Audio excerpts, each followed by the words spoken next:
అన్నావంటే ఎదురవనా, అన్నిపై ఉన్నావంటే నిదరవనా, కలలే కన్నావంటే నిజమై ముందుకి రానా, కలతై ఉన్నావంటే కథనవనా.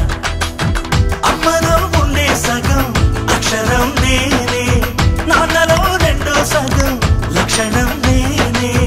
అమ్మతోడు నాన్నతోడు అన్ని నీకు అన్నే చూడు, చెల్లిపోని బంధం నేనమ్మా చిటి చెల్లెమ్మా, వెళ్ళిపోని చుట్టం